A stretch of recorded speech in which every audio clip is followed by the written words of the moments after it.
This program is made possible in part through funding by the Corporation for Public Broadcasting. Additional support for this program is provided by the Foundation for Excellence in Louisiana Public Broadcasting and from viewers like you.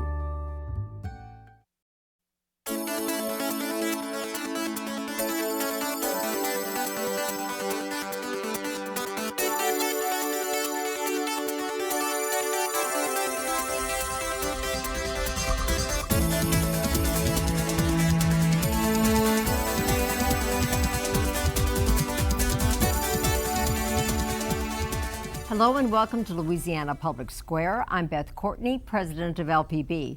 Tonight we're here with our volunteer host, Bob Courtney, familiar man, a veteran television journalist, and my husband. I am? Oh, yes. In March and again in August, vast expanses of Louisiana were inundated with floodwaters. In total, over 3/4 of Louisiana's parishes were declared disaster areas in 2016. The state's Restore Louisiana Task Force is in the process of deciding how to spend the first federal grant of $438 million. Now, that number may seem large, but it's only about an eighth of the estimated need, close to $4 billion. Well, Bob, you know, how the state can help to ensure that all communities recover equally is a terrific problem. What impact should the floods have on building standards? Could jump-starting stalled diversion projects prevent a similar disaster in the future? Over the next hour, we'll hear from state officials, recovery experts, and struggling homeowners. We'll explore these issues and more on Beyond the Flood.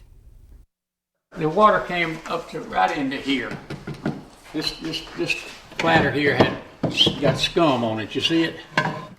Like many homeowners across Louisiana, Albert Pendarvis is still recovering from the August flood that ravaged his 60-year-old home. I haven't done anything except gut my house out. And first of all, the costs now are excessive and everything for materials and labor. So I am fortunate to have had a place to go. Pendarvis and his wife evacuated by boat to his grandson's home. It was built according to FEMA elevation standards just 2 years ago. That home also flooded. Julie Baxter-Payer is with Governor John Bel Edwards' office. She says the state is trying to help families like the Pendarvises across Louisiana. Every family's path home is a different pathway. It's a different story for every family. The state has facilitated many kinds of recovery programs for the immediate, short-term, and long-term needs of flood victims. So we had 11,000 people in shelters at the peak of this disaster. We've been able to close that down, so we are moving forward. Short-term temporary assistance includes the 2,100 families still in FEMA-funded hotel rooms. About 1,300 families are in manufactured housing units provided by FEMA. But another 4,700 are eligible for them, according to Baxter-Payer. About 8,400 homes have had temporary repairs completed under the Shelter at Home program, which allows homeowners to live in their homes as repairs are being made. In addition to these programs, the state has asked for federal funds to get financial aid to homeowners for rebuilding. Well, we have to be very careful that we are not, so to speak, handing out blank checks. The federal government has only allocated $438 million for rebuilding homes. With well over 100,000 families affected by the floods, the total need is an estimated $2.6 billion. How will the state choose who gets help first? The state's Restore Louisiana Task Force is helping make those decisions. The discussion includes limiting who receives benefits from this first pool of money to those individuals that are not in a floodplain and that therefore did not have flood insurance, that are also low to moderate income because they just don't have the resources to be able to go to the bank to have a savings account and to be able to rebuild. Lafayette Parish Mayor-President Joel Robideaux is head of the subcommittee lending advice. What we don't want is we don't want our citizens leaving the state for whatever opportunities exist and walking away from their homes. Some homeowners are already getting help from the National Flood Insurance Program. For homeowners waiting on insurance payouts from their flood policies, FEMA Representative Wayne Berggren says patience is key. We've actually closed about 62% of the claims from August have been closed with payment. So we're out there working. It seems slow, but with the disaster and the magnitude, we just had about 600 or 700 adjusters to work 29,000 claims. To put things into perspective, Berggren notes that there were 4,900 claims from Louisiana's spring flooding event. I think going forward, one of the most important things we can do, not just in Lafayette, but across the state, is encourage people to get flood insurance. You know, we're a low-lying state. We're at risk with hurricanes and rain events all the time. As a local leader, building codes are another issue on Robideaux's mind. We need to be forward-thinking, and we need to consider possibly changing some of our development code, and that we require people to develop based on a 25-year flood event instead of a 10-year flood event. And so those are conversations that are difficult, that are more costly going forward, but that are important and that we need to have. Many local governing bodies that get their revenues from property taxes may experience some financial instability. Robideaux hopes Lafayette can make up the loss in sales tax. Lafayette was more fortunate than a lot of the municipalities because our core economy of businesses was not affected. And so when the rebuild effort occurs for us here in Lafayette, they're going to shop locally and get their building materials locally. The governor's ask of the federal government includes $600 million for infrastructure projects, like a canal that would divert waters from the Amite River under extreme flooding events. Edwards' office is hopeful about the federal government's expediency. Many times after a storm, you're looking at the first appropriation comparable to our $438 million coming 6 months, 8 months after the storm. Just over 2 months, we had our first appropriations. Pendarvis, who is also a pastor, is taking things in stride. It's just one of those things. But I'm not upset about it, not raising the sand about it. I just know the Lord knows all about it. And the Lord says He wouldn't put more on us than we can bear. Joining us to explore beyond the flood is our studio audience. It includes parish officials, displaced renters, and rebuilding experts. We also have Legislative Youth Advisory Council students from flood-affected areas. I want to thank every one of you for being here. This natural disaster can be defined by several historic figures, so let's start there. Based on data from FEMA, over 50% of the homes impacted by both of these floods were not in FEMA's 100-year flood plain, and 78% of impacted homes did not have flood insurance. 25% of impacted residents were renters. Attention has largely been paid to homeowners, but the state is asking for $180 million from the Federal Department of Housing and Urban Development to aid renters. Damages to businesses and agriculture are estimated to exceed $3.2 billion, with 6,000 businesses flooded. The governor's office estimates $120 million of public investment will be needed to avoid closures and job loss. But those numbers don't paint the entire picture. What about the human impact? What are some hurdles that you're experiencing? And I'm going to open it up to the audience now, and I'd like to go to Ashley and Judy Doty, a mother and daughter who were greatly impacted by the flood. I'll start with you, Ashley. Tell me a little bit about your experience. What you saw on camera was actually my grandfather. We grew up on Pendarvis Lane. He's been there for 86 years. My childhood home was lost. It was probably about 9 feet of water to the roof. Everybody in my family, extended family, cousins, grandparents, aunts and uncles along that street pretty much lost everything. Wow. And so now it's the question of what to do next, to rebuild or to move on, and what do you do with that family land that's been there? And I know, Judy, one of your concerns is that barrier that they built along the interstate. There are a lot of people, including I think the government of Walker, that believe that had a lot to do with the flooding there. Yes, we've lived there for 40 years, and this is the first time that we ever had water like that. So the interstate that wall has only been there for a little while, so it really did have an impact on it. The water started coming in our house at 5 o'clock on that Friday morning, and it just kept getting deeper and deeper, yeah. you know. And so it couldn't go anywhere. You know, it could only spread out on the north side of the interstate. It couldn't go south. The water came up very quickly, too. It did. It came up very, very quickly. Christy, you also are a flood victim.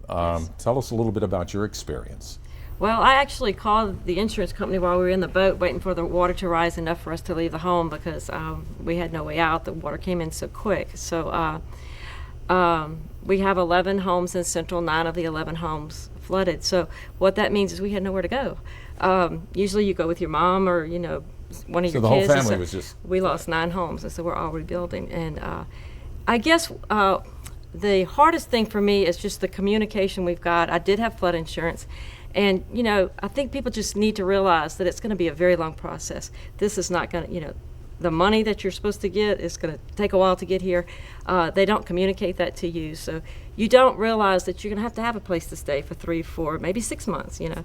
So we're still waiting on the check to come in.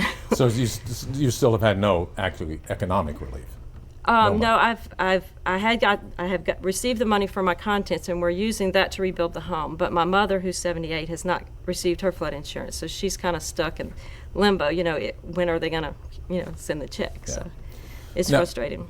Jabaka, you got flooded, and you don't have flood insurance, or your family didn't have flood insurance? No, sir. I was living at the St. John's Apartments. Every apartment got flooded. I was actually in the process of moving to the house next door to my parents in the Park Forest Monticello subdivision area. And my parents were told that they did not need flood insurance. They didn't have it, and we all lost everything. Right. And you, as a renter, how are you impacted so you don't have a place to live? Well, as a renter, I applied for the assistance. I was given rental assistance, and I was told that I didn't qualify for anything else because I couldn't give them an itemized list of everything that I lost, even though the FEMA representative came in and saw everything, took pictures, documented everything. Basically, it just kind of feels like we're getting thrown to the wayside just because we don't own our homes. I was about to become a homeowner, but the flood kind of took care of all that. So that put that off at least for a while. Destroyed my car. I can't work 2 of my jobs. So, you know, as it stands, if I don't get some type of help, I might have to volunteer for a deployment just to shake back. I want to go to Julianne Watts. Julianne, now you had flood insurance, correct? Yes. You're in the Woodlawn area? That's correct. Yes. Tell us about your experience. Well, it was definitely hard for me. I know a lot of people have different stories, but I had a newborn in the house, so that's never fun. The water coming in so quickly, we didn't have much, you know, time to decide what to do with things. And like Christy, I'm still waiting on things. I called my insurance the very next day to try to get the ball rolling, and did get some assistance for rental insurance. But I'm unfortunate enough to be close to my family, my parents, so we're staying with them. But a family of 4 living with my parents is kind of tight. So we, you know, it's a blessing to have them, but this process. It's just taking a long time. And I want to go to Chandra Jimbroni, because you can kind of give us a perspective, being with the apartment association. What is it called? The Baton Rouge Apartment Association, president of that. About renters in general, because a lot of apartments were lost in this flood, correct? Yeah, there were a number of units. So what happens to those people that are displaced, and then what happens to the owners of the apartments, and how do they rebuild? Those are good questions. I don't have all those answers, but I know for the renters who were displaced, they scrambled just like all the homeowners did, and that created a great influx of needs. There wasn't a great deal of vacancy in town to begin with, so there was a first come, first serve sort of situation that made it hard for people to find a place to live. Dorothy, tell us a little bit about your experience. You were flooded. How much water? We got a foot of water. I live in Sherwood Forest. My husband and I had paid for our homes. We'd been debt-free as far as a house for about 4 or 5 years. But the cost of rebuilding our house it's costing us more to rebuild it now than it cost us to buy the house when we bought it 25 years ago. Fortunately, we never had to leave the house because we do have a second floor, but everything of any value was really on the first floor. The children's junk was on the second floor. I would have to give credit to FEMA because they quickly put $20,000 in our hands. And with that $20,000, we had enough money to quickly hire a contractor. We were able to qualify for the SBA loans, which I know a lot of people are not qualifying for now. And I was able to borrow against my deferred compensation account with the state. But with all of that said, I know there are a lot of people who had homes that, and they cannot afford to pay to rebuild, but and the government I feel is going to go to their rescue. But a lot of these people didn't have half as much as I had, and I feel when this is all over with, I'm going to have less than what they had because I'm going to have a ton of debt, whereas the government is going to go to their rescue. And my husband, between the two of us, we've worked for 70 years. And that's hurtful to me because I had worked with sending my kids to college, prepared for a rainy day, and all of that is dissipating. So and I'm going to end up with a loaded debt where some of these people, the government is going to help them, but I doubt seriously that the government is going to come to help me. That's a good and point. It's very frustrating. Yeah. Casey Tingle, tell us about your experience. So, as a representative of the Governor's Office of Homeland Security and Emergency Preparedness, we serve as a state agency that liaisons with FEMA through both the response and especially the recovery phase of this. But looking forward to mitigating and growing stronger and more resilient as we look forward, and certainly helping people to be able to rebuild and to rebuild in a way that protects them from better protects them from the flood risk moving forward. Obviously, we are working with the governor's staff and the task force and looking at, are there opportunities to utilize the funding opportunities that we will have and hope to have as more funding gets appropriated to do more large-scale projects that keep us from getting into a situation where we have communities that are recovering in a patchwork fashion, and this house gets elevated and the two houses down does not, and then you've got a vacant lot next to that. And so certainly our first look and our first attempt is to try to leverage infrastructure type projects that allow greater flood protection for the community, and not just simply a house by house approach to utilizing that funding. Unfortunately, what we have to deal with what happened, which is terrible, and then we have to have a plan for the future if it happens again, I guess. And so you're having to deal with two different things at the same time. Correct. Mitigation really is looking forward to be more resilient and better protected in the future. But certainly it is following an event like this, as well as an event like we had in March, an important component to the recovery process as well, because in certain instances and areas, without mitigation dollars and without clarity about how that mitigation funding will be spent and what protection will be able to be funded and constructed, significant numbers of citizens and communities are struggling with what does rebuild and recover look like. Long process? A long process. Long process. All right, well, that's all the time we have for this portion of our show. When we return, we'll be joined by our panel to further explore Beyond the Flood.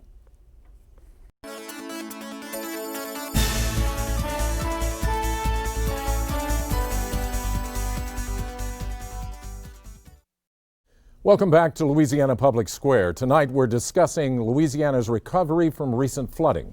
Joining us now is our panel of experts. Wayne Rickard is a federal disaster recovery coordinator with FEMA. He served at FEMA for 26 years in various positions, such as emergency analyst, hazard mitigation officer, and field office director. Ava Dejoie is executive director of the Louisiana Workforce Commission. She was appointed by Governor John Bell Edwards. The commission monitors employment, provides training resources for employers and job seekers, and oversees worker compensation benefits. Adam Knapp is president and CEO of the Baton Rouge Area Chamber, a member of the Restore Louisiana Task Force, and a former member of the Louisiana Recovery Authority, which aided rebuilding after the 2005 hurricanes. And Pat Forbes is executive director of the Office of Community Development and is helping to structure the flood assistance programs funded by the Federal Department of Housing and Urban Development. Forbes also worked with the LRA. Before we go to our audience for questions, I'd like to ask you all, from your point of view, an easy question. What is the status of recovery? And I'll start here next to me, and we'll just kind of work our way down the panel. I would say that it is difficult to compare one disaster to another. That's always, they're all very different, but I think that we're coming along well. I think that people in Louisiana are extremely resilient. I think that folks have taken the resources they have and they're putting them to work, getting back home, and we're doing everything we can to make sure that we get the external resources we need. But it's just been in my experience, it's been a very effective and efficient response. Now, if you're flooded out of your house, it still doesn't look very good to you right now. But it just, in terms of looking at it as a major disaster that it was, I think that we as a state are doing really well coming back from that for where we are now. Adam? Maybe the analogy I would use is high school. If we're in high school and 4 years of high school, maybe we're in second semester of freshman year, this disaster recovery. You know you're in high school, but you know where the bathrooms are yet, somewhere around that. I think the challenge, and we come from the vantage point of economic recovery. I work at the Baton Rouge Area Chamber today and look specifically at, I think, the challenges for businesses and recovering. The same scenarios you hear over and over are so many businesses without flood insurance. The vast impact has been on small business owners. And the resources for recovery are still fairly slim. We looked at some of the analysis on business data, and maybe 25% are going to be able to be accessing what is available through the SBA, through Small Business Administration. And so largely there's still another chapter, another act to come, I think, for business recovery in general. Ms. Dejoie. This is a loss and a tragedy for all those that were flooded, and for those that weren't flooded, it still impacts their community. So it's difficult to say that where you are in that grieving process or in that process, because it is very much a process. I think we are working our way all at different paces through the healing and to an eventual, I can never say conclusion, because the process continues in rebuilding and starting over and all of those things. So I think it is proceeding for everyone at a different pace. Mr. Rickard, as the guy on this panel who is blamed, whether you deserve the blame or not, from FEMA's perspective, where are we in this process? Well, to use Adam's analogy, I think if we view the high school analogy as short-term recovery, when we complete that, we have the long-term recovery, which is actually life for us as a collective. The state of Louisiana, I think, was, because of the springtime flood and the impacts to those communities and those disaster survivors and households, were already leaning forward. And so when the August flood occurred, a lot of mechanisms had already been put in place by the governor, Governor Edwards, including the thought process on the governor's Restore Louisiana Task Force, and the way that the federal agencies and the state agencies, the private sector, the private nonprofits, and even philanthropy, that community, would be working collaboratively on the disaster recovery from the spring flood. And so while the second flood was even a greater magnitude and scope, because of those mechanisms were in place, I think things started moving faster than they would normally have done in a flood of the magnitude that occurred in August. Our audience members have all kind of turned in questions, and I want to go to some of them now. And I think probably the most appropriate place to go now is right where I started this program before you guys came on, and that's go to some of the victims and the Doties. Judy, what's your question for this panel? My question is on the I-12 dam, as we call it in Walker. Is there any work going to be done to alleviate that problem? Is there any work going to be done to do something about that? Or does anybody see that as a problem, or only us flood victims see that as a problem? I certainly have heard that as a problem, but I'm not familiar with where they are in the study process for establishing what impact it might have had on the floods. I do know that we are planning and modeling all these flood basins, and Amite River is certainly one of those, and we will know that when we get done. I have a picture from, I live right almost backed up to it, and I have a picture of the water on the north side is level, and there's no water on the south side at all. So, I mean, that's got to tell somebody something, that, you know, if some water had gotten through there, maybe, you know, my house. I think part of the problem with that question, though, is I'm not sure that anybody here on our panel can really directly respond to that. And it is a matter of litigation now, so it's probably a difficult thing to talk about. I think one of the things that, and the governor often, to give everyone an idea of the amount of water that we received over the days of rain and flooding, it would take the Mississippi River 17 days to drain that amount of water into the Gulf of Mexico. So imagine, you know, the mouth of the river, 17 days. That's how much water we received.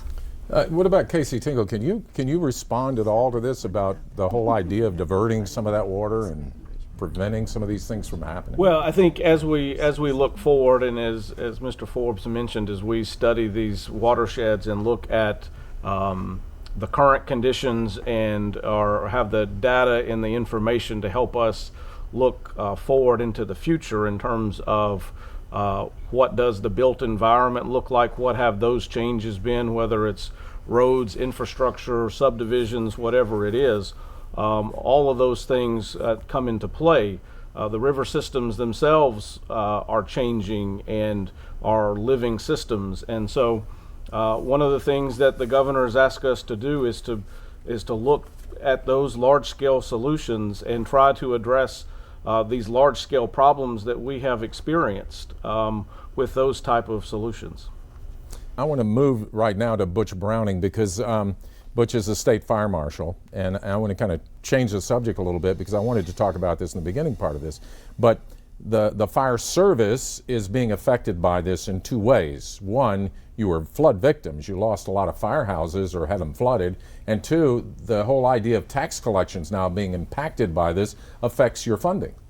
Yeah, correct, and this is a great format. I appreciate you bringing the faces of the Louisiana people that are hurting, and the firefighters are hurting. And you're exactly right. We lost many fire stations, which increased response times to emergencies. We typically see more emergencies after a disaster, people recovering. But the real blow, aside from those firefighters, those law enforcement officers, those emergency responders who had to go home and deal with their own homes, the real problem today is most of those departments, especially sheriff's offices and fire protection districts, they operate on ad valorem taxes, and we already seen the reassessment of property and ad valorem taxes in December, January checks that will be dispersed to these public entities going down. Now, you know, Governor Edwards acted real quickly and brought in the Community Disaster Loan Program, which is just that. It's a loan program for public entities, and the fire departments are taking advantage of that, but it's scary because a lot of them don't know how they're going to pay that money back. And it's taking monies that they would normally spend to replace equipment to pay salaries right now. So it's real scary, to say nothing about the long-term readiness. You know, we worried after the flood event of a possible hurricane. The governor brought us together and we did an exercise behind a lot of people's back. What if a hurricane would happen in the middle of this event?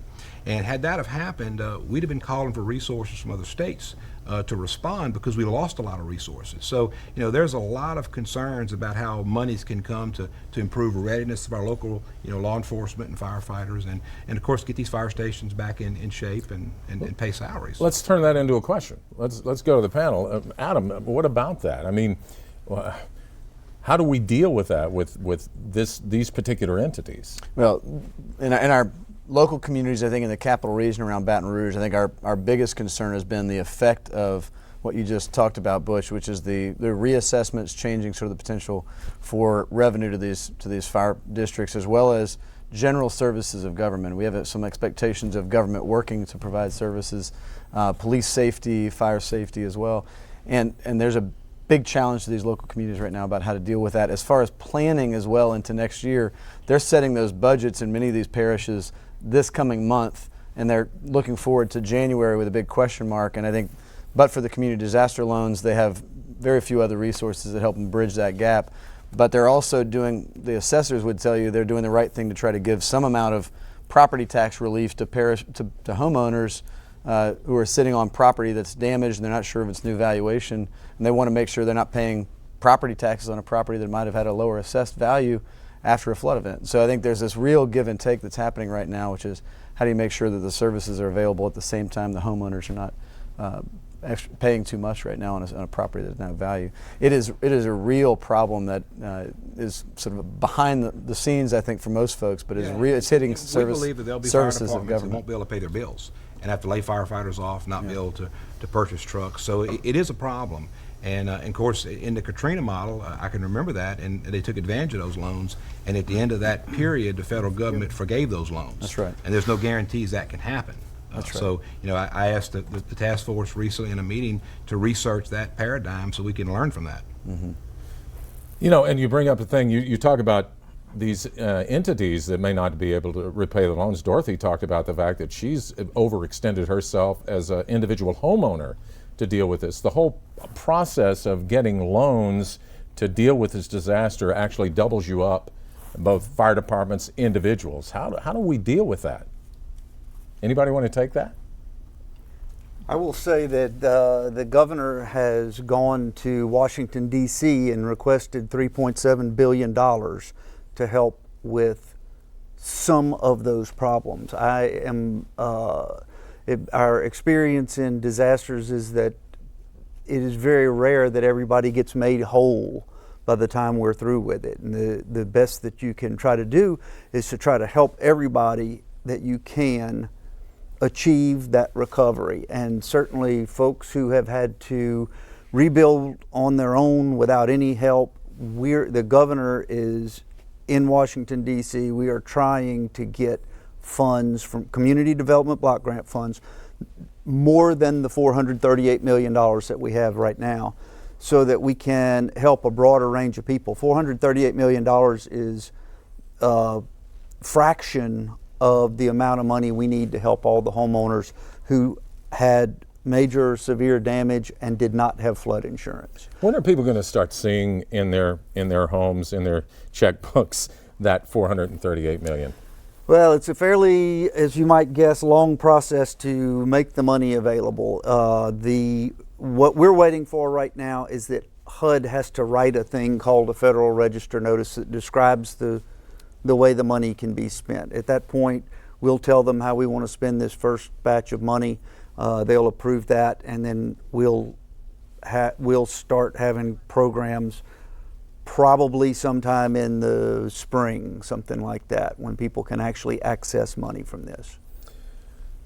That's a long time. It is a long time. Is that? It's not a long time compared to most disasters. It's actually fairly short. I'm sure it makes all these victims in here feel great to hear that. All I know is that there are within the constraints of how this money is appropriated by Congress and then allocated by HUD and then approved by HUD, that we are doing everything we can to make sure that it's as fast as possible. And it will never be fast enough. You really sort of, the FEMA coming in right after the disaster is for that immediate relief to try to help people make it through. And then the long-term recovery is what we're trying to fund so that people can in some way be made whole and not have that huge damage to their future, their ability to send their kids to school, retire, those kind of things. Yeah, so the loan programs, whether it's SBA or the Community Disaster Loan Program through FEMA's Public Assistance Program, are just safety nets. For those who avail themselves of that, it's probably happened at a very vital time in their life, but as Pat mentioned, the recovery is really going to be long term. And so FEMA's traditional programs are short term. However, under the National Disaster Recovery Framework, which is my responsibility in this event and in disasters that I've been appointed to, we bring in additional federal agencies to try to help bridge the gap between when the funding could be available, the $438 million that's been referred to, by bringing those federal agencies and their current day-to-day statutory authority programs. So we have HUD here working on long-term housing issues with us. We have Department of Commerce working, Economic Development Administration working with us on business recovery and impacts to businesses and how we can lessen some of the disruptions in the future. We're working with Health and Human Services on health and social services issues because of all the displaced populations from the flood. There are all the wraparound services that have been disrupted, child care, after school care, that having to shuttle children back and forth between schools that maybe weren't their normal school of record. They started first day and then we've been displaced and are going to school elsewhere. Department of Interior looking at natural and cultural resource issues as well as infrastructure, where we have U.S. Army Corps of Engineers working with us. So they're bringing their resources to bear to see where they could close some gaps under their steady state programs. You know, I want to stop right here because we kind of fallen into a three-part question that one of our Youth Advisory Council members had, and I want to turn to you, Marion, and see, are you hearing what you want to hear here?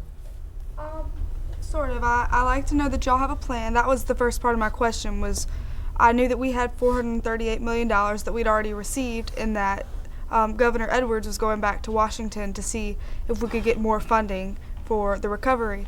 But my main question at the beginning was, why weren't we seeing this being implemented already? And I would like to see it. I know y'all said that it can't be done any sooner, but of course just seeing all of the flooding and the victims within my community, I'd like to see it sooner, but I know that y'all are doing everything that y'all can.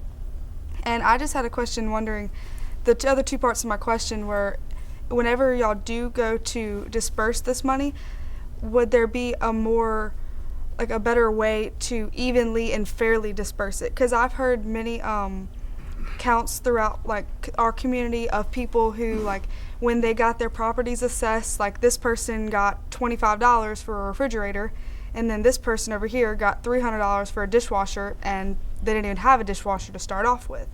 So that was my question, was whether I had read a little bit about some of the instances during Katrina where they based some of their federal money that came in based on the property value of the house originally and not on the damage. So I was wondering if there would be a more even, fair way to disperse the money out. That's a good question. If we're talking about the Community Development Block Grant Funds, the $438 million, all the damage valuations will be just that, evaluation of how much damage your home received. There won't be any consideration of pre-storm value because that's what people need to get back in their homes and have a place to live. With respect to fairness, I have to say that doing something that everybody sees as fair is almost always impossible. That said, we still have to do it. We still have to do what we can do to make sure that it's fair. What that means right now is that we are asking for almost $3 billion just to help homeowners. Right now we have $438 million. So we have to look at some subset of the population for who we're going to help first. And most likely the folks, and of course we have a task force meeting this Friday, so that's yet to be decided, but most likely that population will be low to moderate income. They won't live in the floodplain. They won't have had flood insurance. Folks who have flood insurance, for the most part, have been able to get, either back in their homes or have a plan for getting back in their homes. They have funding. And they've had substantial damage to their house, major or severe damage.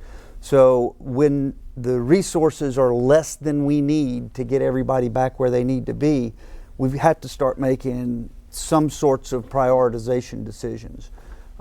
Those decisions are what we expect them to do is help the most vulnerable folks in our community, the folks who are least likely to be able to get back, to access other resources to get back in their homes. But certainly the long-term plan is to get additional funding so that we can help everybody.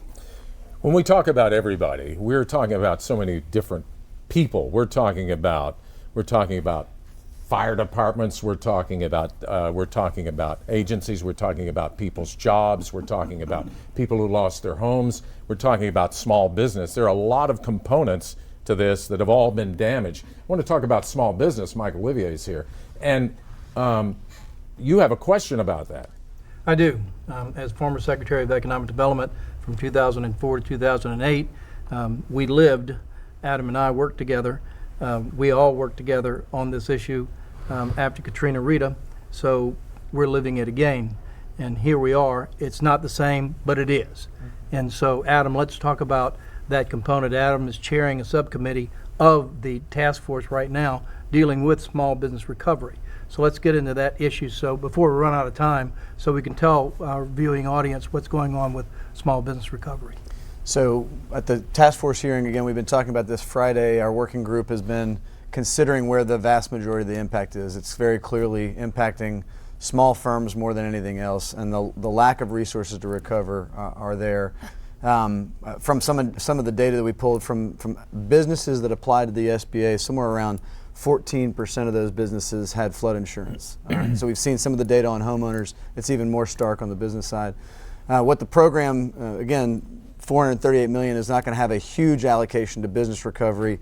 And so with that limited pool focused already primarily on homeowners, and rightly so, the limited amount of resources are going to be focused on trying to get some initial assistance to businesses that are not going to be necessarily able to take advantage of some of those SBA programs. And so with the hope that if more appropriations come, you'd go from having potentially some bridge assistance through existing banks that you could go to and try to get something that maybe you haven't had access to yet, while hopefully we're going to see a larger program that we've been discussing, which is like one was done after Katrina, for a blend of grants and loans to businesses to try to get them some initial equipment through grants and then some loan assistance that they might not have had access through to SBA loans for.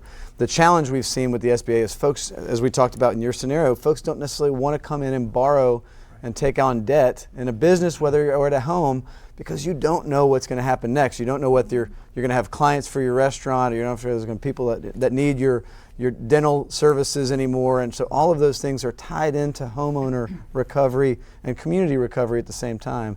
And so all of the economic recovery is really also centered on focusing on homeowner and individual recovery, and then recognizing that business recovery will largely come as communities recover, with the hope that some of these business programs can stand up and give some business owners some assistance. Many of these small businesses, the people that work there are out of work now. So what are we doing for these people who've literally lost their jobs? Well, immediately the governor signed our approval to petition the U.S. Department of Labor to secure disaster unemployment funding. So within, I guess, 2 days of flooding, we had secured almost $1 million from USDOL. So far, the Workforce Commission has processed over 7,000 disaster unemployment claims in the 22 parish area. We're beginning to see a decline in continual weekly claims. So we see some people transitioning off of disaster unemployment. One of the unique things that we did, I want to say after the March floods, we went into GOSEP and under the governor's direction did a tabletop exercise about what could we do differently, because we know we live in Louisiana and we have disasters. So in partnering with Secretary Shawn Wilson, the Workforce Commission often receives temporary job assistance money. So we've been able to put some people to work in humanitarian efforts, and we're spending about $4.2 million in that. We are able to hire folks to distribute goods, to assist those that may need any types of public assistance services. Our staff, these groups of people, actually service the Red Stick store here, so it was a great public-private partnership. And there also, we're working with DOTD and Secretary Wilson and some of the continual cleanup efforts on the interstates, both state highways and local highways. So we're putting some people to work with our National Emergency Grant money. And in addition to that, we're working with those contractors that are coming in, those businesses that are coming in to help rebuild, to say, hire Louisiana citizens. So we did about 40 job fairs last month. and we're continuing to place people. So we're actively working on placing those that did lose their jobs because of the disaster. We haven't really touched very much. I want to go to Carrie Chauvin because we haven't really touched very much on the component of getting building permits, getting electricity run, getting the whole thing of actually getting the mechanics of this recovery going in the parish. So let's talk about that. I think, Carrie, you had a question about federal grant money for homeowners anyway to elevate their homes, and that's a very controversial subject. I did, and it's been a huge challenge for the city, as I know it has been for a lot of communities. You almost overnight you have this huge volume of work, that you have to deal with in processing permits to try and help these these homeowners back into their homes and businesses rebuild. And certainly the discussion tonight, like many, it's all about the funds. When and if they'll be available, and when will they be here. So you survive the flood. You hopefully get your insurance money. You make it through your through your mortgage maze, and then you go to rebuild, and you get to the permit office, and you're told you have to elevate, and it's just like a brick wall. So the question that I have, and it's because it's a question that we're asked every day, is there going to be assistance for these homeowners to elevate their homes? They want to rebuild, they want to get back to their community, but they just can't afford it. They can't do it. That's a good question, and it was a big issue after Katrina. I mean, what is the situation? Are we going to be able to help people elevate their homes? What Governor Edwards has said repeatedly is that what he wants to do is address the flooding from a watershed, a basin-wide basis. Because if we elevate, we'll never have enough money to elevate every home in the floodplain. And so if we go elevate a few people in each neighborhood, the same checkerboard situation we were talking about before can occur.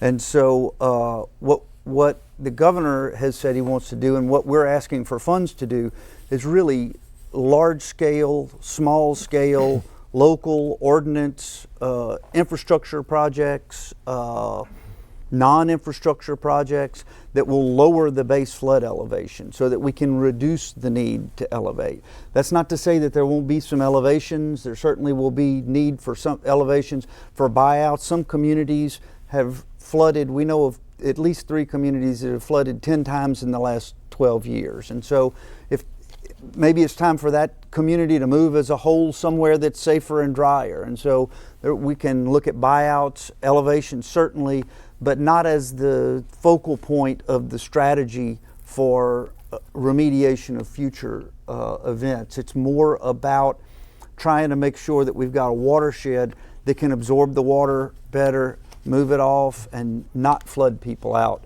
without having to elevate them. Again, certainly there still will be the need for some elevations. I want to change the subject again. I want to go to you, Bailey, because you're a member of the Youth Council, but you also were flooded, correct? I was. What is your question? Well, it's on my mind. The retired elderly, all they have is government funds. Most of them cannot afford flood insurance. What is your plan with them? What are you going to do with them? That's actually a few questions in one, I think. The first, I will say that we will be recommending prioritization of the elderly with respect to rebuilding from the funds that we have available right now, the Community Development Block Grant funds. That will be available to us shortly, we hope. And so that's key. We know that they're a very vulnerable part of the population. With respect to flood insurance, everybody is impacted very similarly, of course. There are more vulnerable populations and less vulnerable populations. We have a lot of people, half the folks who flooded who were not in the floodplain, consequently didn't think they were ever going to need flood insurance. So it's a huge problem. And we've got to, one way to address that, as I was saying earlier, is to reduce the base flood elevations in these basins. And so to the extent we can do that for everybody, we'll be assisting the elderly as well. But Again, we'll be recommending prioritization of the elderly in our housing programs because we know they need help. They need assistance in more than just financial. That answer your question? Did. All right. I want to go to Casey Tingle. He's with the Office of Homeland Security. And I was looking at your question. It's really a very good question. Why don't you ask it? Because Sure. Well, working for GOSEP, we are a part of the response and recovery from a variety of disasters over time, different types, and they're all different. And so I just thought that maybe a question that would be good to address tonight is, what are some of the things about this recovery that are unique and different from those in the past? So, Casey, it's a great question. I would say one thing that's different and unique is the fact that this is not a Hurricane Matthew or a Hurricane Isaac. So in other words, it's not a named storm. So we've had two major floods here that we collectively are working with on the state, and the disaster survivors. And what's important about it being a no-named event is it does not typically draw the national media attention that would provide some additional assistance from outside the state, from nonprofits, from donations, from philanthropy. And so by and large, a lot of the nation doesn't really recognize or realize the scope and the magnitude of the impacts and the pain that families are experiencing, the displaced populations, the disruption of the sense of family and community and place. All those things are very significant.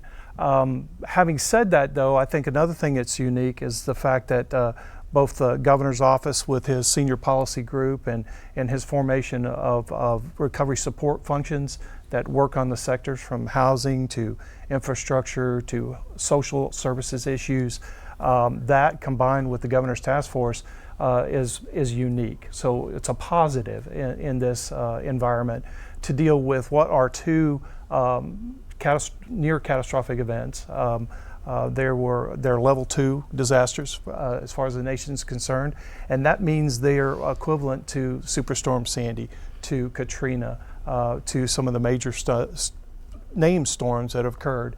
And so I think that's unique, that outside awareness of what the needs are here and the opportunity. But having said that, the voluntary organizations and the private nonprofits within the state and philanthropy have been very phenomenal in stepping up to try to help close the gap, and they will be part of that solution, Bailey, you ask about.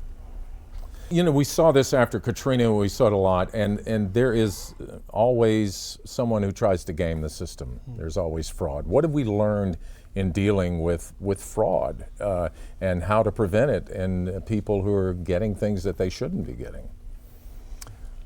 Well, when it comes from FEMA assistance, we're going to err on the side of caution.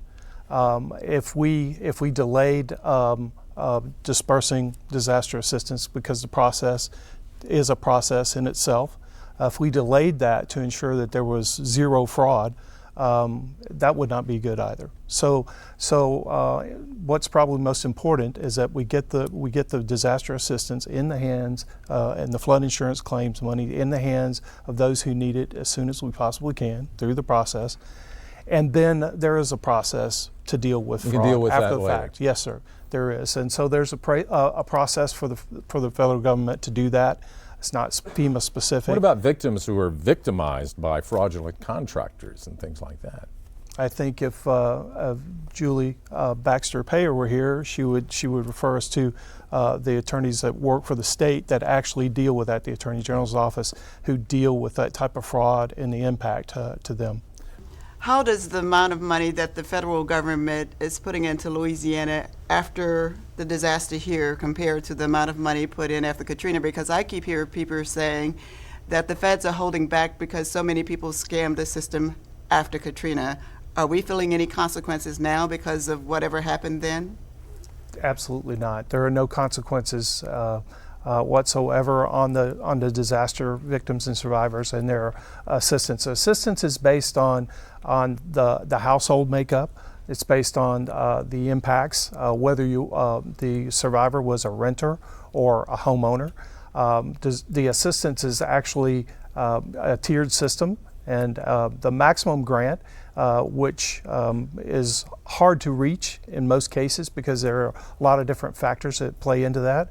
But there's only about probably about 2,800 families and households that receive maximum grants.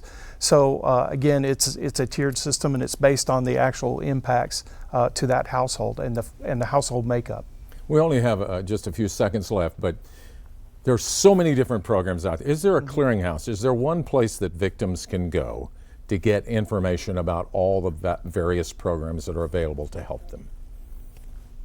The governor's website is a great place to go to see resources that are available right now.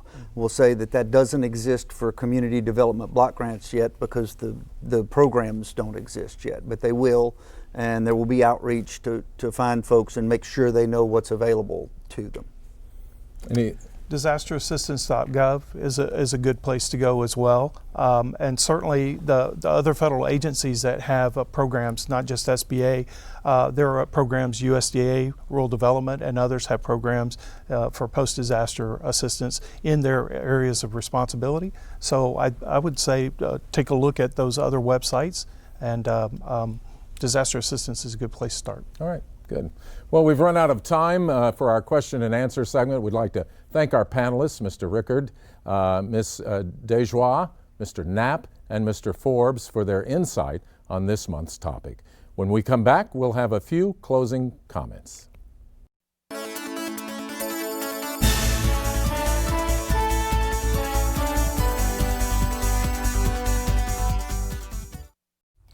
Well, Bob, certainly we had some great information tonight, but it's a long road now to recovery, and a lot of information still needs to be gathered. Yeah, I think we can say a lot of questions answered and a lot of questions unanswered, and this is a long process. Well, we could go on for a very long time on this one. School recovery as well.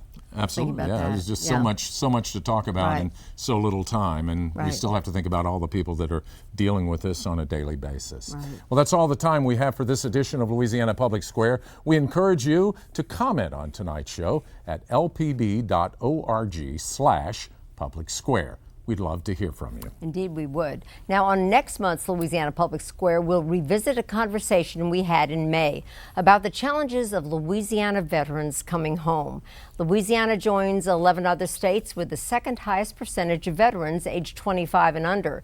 The needs for these younger veterans as they return stateside are plentiful. Discover the many resources available for these returning soldiers on an encore presentation Wednesday, December 21st. Thanks for watching. Good night. Good night, everyone.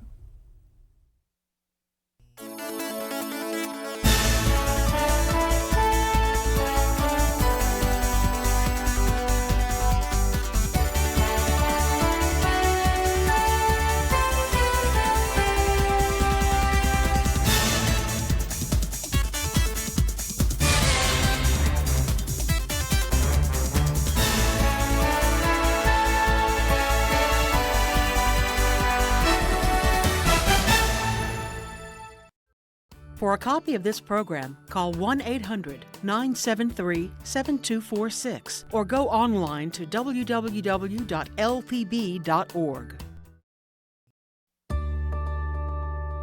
This program is made possible in part through funding by the Corporation for Public Broadcasting.